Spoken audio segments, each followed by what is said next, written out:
Assalamualaikum warahmatullahi wabarakatuh. Hello everyone, let me introduce myself. My name is Aprilia Julianti, NPM 254111179. I am from the Management Study Program.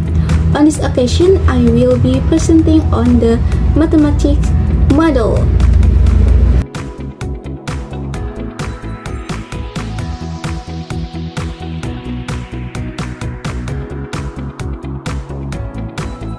Yang pertama ada definition of model matematika. Model matematika adalah representasi abstrak dari suatu sistem dunia nyata menggunakan bahasa dan konsep matematika seperti persamaan, pertidaksamaan, atau fungsi. Model ini dibuat melalui proses pemodelan matematika untuk menjelaskan, menganalisis, memprediksi perilaku, dan membantu memecahkan masalah-masalah dalam berbagai bidang, termasuk sains, teknik, dan ilmu sosial. Adapun pengertian model dalam matematika bisnis, di mana model matematika dalam matematika bisnis adalah representasi abstrak dari suatu sistem atau permasalahan bisnis menggunakan konsep dan bahasa matematika seperti persamaan, fungsi, dan variabel untuk menganalisis, membuat prediksi, dan mengoptimalkan keputusan bisnis. Model ini juga membantu menyederhanakan masalah ekonomi yang kompleks, mengidentifikasi hubungan antar variabel seperti penawaran dan permintaan, serta memprediksi dampak perubahan pasar sehingga mendukung pengambilan keputusan yang lebih baik dan terukur.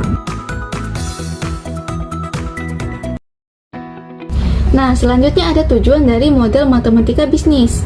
Sebenarnya untuk apa sih tujuan dari model matematika dalam bisnis?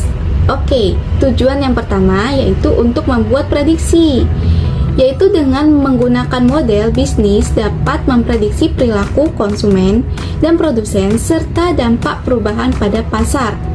Kemudian yang kedua, mengoptimalkan keputusan. Model dapat digunakan untuk menemukan solusi terbaik atau mengoptimalkan hasil, seperti meminimalkan biaya atau memaksimalkan keuntungan. Selanjutnya yang ketiga, menganalisis kuantitatif. Model memberikan kerangka kerja untuk menganalisis hubungan kuantitatif antar variabel ekonomi seperti harga, biaya, permintaan, dan penawaran. Model matematika. Nah, dalam matematika, model biasanya direpresentasikan oleh persamaan atau fungsi matematis dan kurva atau grafik. Dalam model matematik, ada beberapa unsur yang perlu dikenalkan, seperti variabel, parameter, dan konstanta. Yang pertama ada variabel. Variabel diartikan sebagai suatu yang besarnya dapat berubah. Dalam ekonomi, misalnya harga, laba, pendapatan, biaya, dan lain sebagainya. Atau variabel dalam model ekonomi terbagi menjadi dua jenis. Selanjutnya yang kedua, parameter. Biasanya disebut sebagai koefisien dari suatu variabel atau angka yang menjelaskan karakter suatu variabel. Yang ketiga, ada konstanta, merupakan besaran atau angka yang nilainya tidak berubah.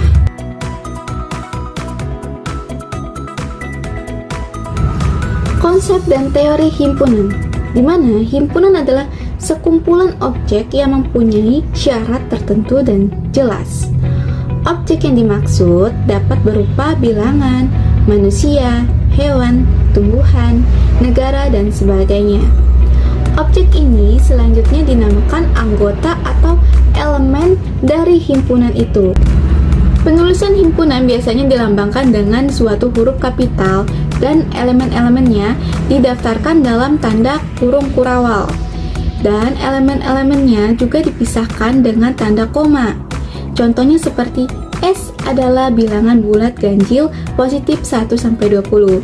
Jadi, S sama dengan buka kurung kurawal 1, 3, 5, 7, 9, 11, 13, 15, 17, dan 19, tutup kurung kurawal. Baik, saya akan bahas satu persatu mengenai operasi pada himpunan. Oke, yang pertama ada operasi himpunan pada irisan, yaitu irisan dua himpunan adalah himpunan yang terdiri dari anggota-anggota yang terdapat baik dalam himpunan yang satu maupun himpunan yang lain dan dilambangkan dengan huruf atau kayak seperti huruf U tapi terbalik gitu, tapi dibacanya itu irisan, penyebutannya irisan. Contohnya seperti A sama dengan buka kurung kurawal 1,2,3,4 tutup kurawal, B sama dengan buka kurawal 2,3,4,5 tutup kurawal. Maka A irisan B sama dengan buka kurawal 2,3,4 tutup kurawal. Yang kedua ada operasi pada himpunan gabungan, di mana gabungan dua himpunan adalah himpunan yang terdiri dari semua anggota kedua himpunan dan dilambangkan dengan seperti huruf U, tapi tetap dibacanya nanti itu himpunan. Jadi seperti contohnya begini, A sama dengan buka kurung kurawal 1,2,3,4 tutup kurung kurawal, B sama dengan buka kurung kurawal 2,3,4,5 tutup kurawal.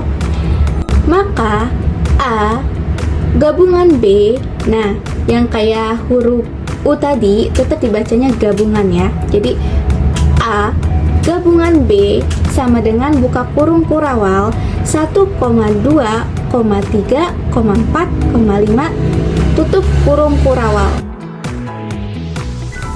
Selanjutnya yang ketiga, operasi pada himpunan komplement, di mana komplement sendiri yaitu himpunan yang anggotanya tidak terdapat pada himpunan tersebut dan biasanya dilambangkan dengan tanda petik tunggal.